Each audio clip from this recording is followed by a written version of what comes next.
అందరికీ నమస్కారం. సిరాజ్ మళ్ళీ ఆర్సీబీ టీంలోకి రాబోతున్నాడు. ఎలా అని ఆశ్చర్యపోతున్నారో ఈ వీడియోలో నేను క్లియర్ ఎక్స్ప్లెయిన్ చేస్తాను. వీడియో మాత్రం చివరి వరకు చూడండి. ఆర్సీబీ ఫ్యాన్స్ అయితే తప్పకుండా వీడియోకి లైక్ చేయడం అయితే మర్చిపోవద్దు.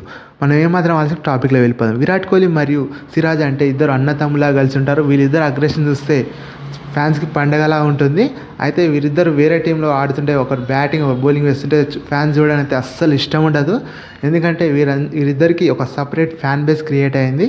ఓకే, అయితే దీని గురించి నేను క్లియర్ చెప్తాను. అయితే మీకు IPL match, BPL match predictions కావాలంటే వెంటనే join hour Telegram channel, link in bio and comment section.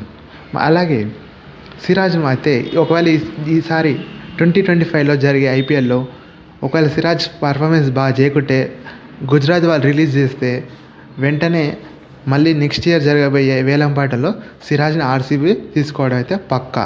ఎందుకంటే సిరాజ్ మన వీళ్ళు అనుకున్న దాని ప్రైస్ కన్నా ఎక్కువ వెళ్ళడంతో వదిలేయడం జరిగింది. అలాగే విరాట్ కోహ్లీకి సిరాజ్కున్న అనుబంధం వల్ల సిరాజ్ ఎలాగైనా టీంలో తీసుకోవాలని చూస్తున్నాడు. ఎందుకంటే ఇతను బ్యాటింగ్ ఆడుతుంటే విరాట్ కోహ్లీ బౌలింగ్ వేయడం సిరాజ్కి ఇష్టం ఉండదు. అలాగే విరాట్ కోహ్లీకి సిక్స్లు కొట్టడం కూడా ఇష్టం ఉండదు, వికెట్ తీయడం కూడా. అలాగే వీళ్ళిద్దరు ఒక టీంలో ఉంటే మాత్రం ఫ్యాన్స్కి మాత్రం పండగలా ఉంటుంది. ఎందుకంటే అగ్రెషన్ వీళ్ళకి చాలా చాలా ఉంటుంది. ఎందుకంటే టీంపై వాళ్ళకు పట్టుదల, మ్యాచ్ వినాలని చాలా ఫ్యాన్ బేస్ ఉంటుంది. రీసెంట్ జరిగిన బీజీటీలో కూడా 20 వికెట్స్ తీసి పర్ఫార్మెన్స్ అదరగొట్టాడు. అండ్ ఈసారి ఐపీఎల్ మార్చ్ 14 నుంచి జరగబోతుంది.